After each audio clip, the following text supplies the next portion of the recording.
Assalamualaikum warahmatullahi wabarakatuh. Nama saya Arta Suri, koas angkatan 30.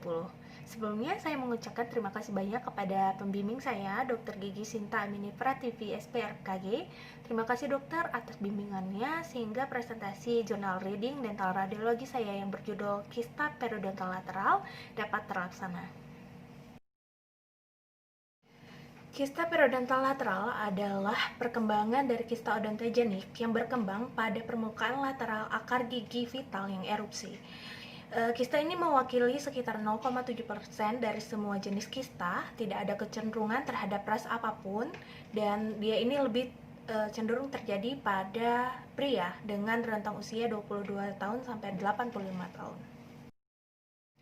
Untuk etiopatogenesis dari kista periodontal lateral, ada beberapa teori yang menyebutkan bahwa yang pertama, awalnya kista ini sebagai kista dentigerous yang berkembang di sepanjang permukaan lateral mahkota. Kemudian ada lagi teori yang menyebutkan bahwa kista ini berasal dari proliferasi sisa sel malases di ligamen periodontal. Kemudian kista ini bisa juga berasal dari kista primordial pada benih gigi supernumerari. Dan yang terakhir, kista ini bisa berasal dari proliferasi dan transformasi kistik dari sisa lamina gigi. Kemudian untuk gambaran klinis, kista periodontal lateral ini asimptomatik, tidak ada keluhan. Kemudian terdapat pembengkakan jaringan lunak kecil tanpa rasa sakit di bawah atau di anterior papilla interdental dengan mukasa di atasnya umumnya berwarna normal atau kadang ditemukan berwarna kebiruan. Gigi yang berhubungan dengan kista itu masih vital dan kemudian untuk ukuran berdiameter kurang dari 1 cm. Untuk gambaran radiografis, yang pertama adalah lokasi. Epicenter dari lesi ini biasanya berada pada korpus mandibula. Kemudian lesi ini lebih sering terjadi pada mandibula dibandingkan maksila. Untuk daerah mandibula biasanya terjadi pada tengah akar gigi insisif lateral, kemudian gigi caninus dan gigi premolar kedua. Sedangkan pada maksila, gigi yang sering terlibat antara lain pada gigi insisif lateral dan caninus.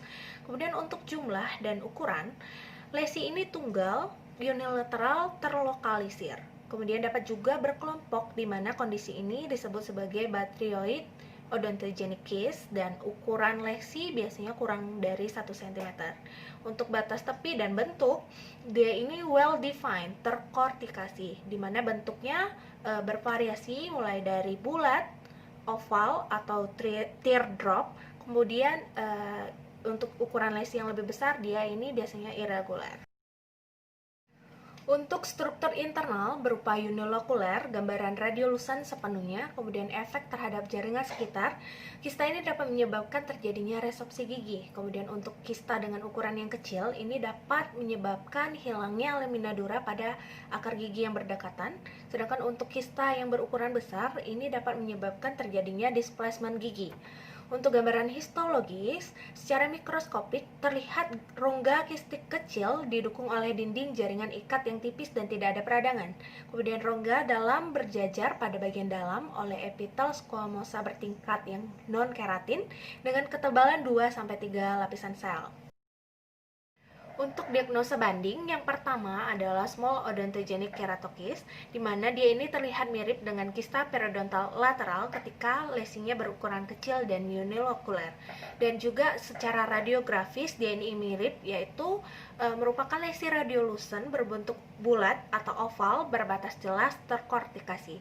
Kemudian juga small odontogenic keratosis ini sama-sama asimptomatik, tidak ada keluhan dan terasa sakit jika terdapat infeksi sekunder.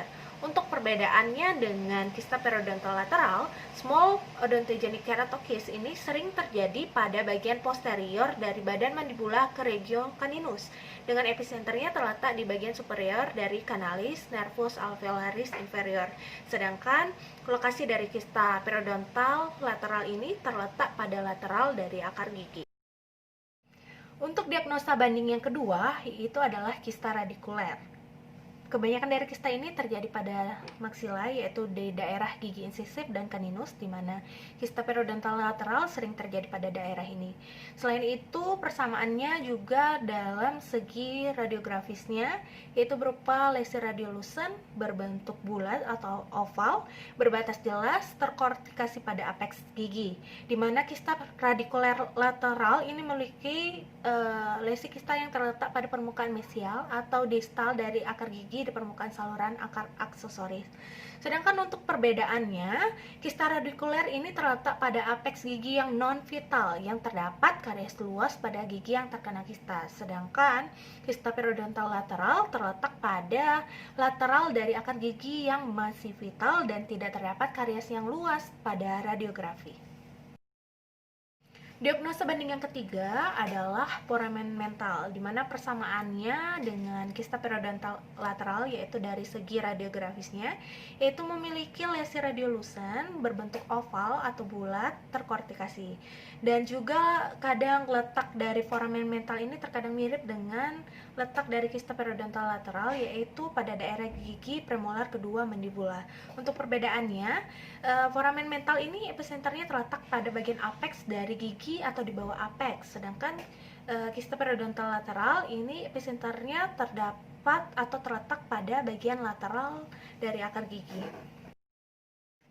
Untuk perawatan dari kista periodontal lateral itu harus diangkat melalui pembedahan enukleasi lesi jika memungkinkan tanpa mengekstraksi gigi yang terlibat. Namun jika hal ini tidak dapat dilakukan dengan sangat terpaksa, gigi yang terlibat tersebut harus dikorbankan. Laporan kasus, seorang pasien perempuan 32 tahun dirujuk karena adanya lesi tanpa rasa sakit pada sisi distobukal gigi 12. Berdasarkan hasil pemeriksaan intraoral, terdapat lesi yang meradang hiperplastik tanpa rasa sakit pada sisi distobukal gigi 12 berukuran 4x4 mm. Kemudian gigi 12-nya tidak mobility, respon tes perkusi horizontal dan vertikalnya negatif, dan juga gigi vital berdasarkan hasil tes elektrik pulpa. Pemeriksaan radiografi, terdapat gambaran radiolucent pada sepertiga tengah akar bagian distal gigi 12, localized, single, unilokuler, berbentuk oval, berbatas jelas, terkortikasi dengan ukuran diameter kurang lebih 4 mm. Kemudian untuk perawatannya, dilakukan enukleasi pada kista dan diikuti penempatan bahan graf pada rongga yang ditinggalkan oleh lesi. Pemeriksaan histologis, kista periodontal lateral dilapisi oleh epitel squamosa bertingkat yang non-keratin dengan ketebalan 2-3 lapisan sel. Untuk diferensial diagnosa, yang paling mirip pada kasus ini adalah small odontogenic keratosis karena merupakan lesi radiolucent berukuran kecil, berbentuk bulat atau oval, berbatas jelas, terkortikasi serta asimptomatik. Perbedaannya, small odontogenic keratosis ini sering terjadi pada bagian posterior dari badan mandibula ke regio caninus dengan epicenternya terletak di bagian superior dari canalis nervus alveolaris inferior.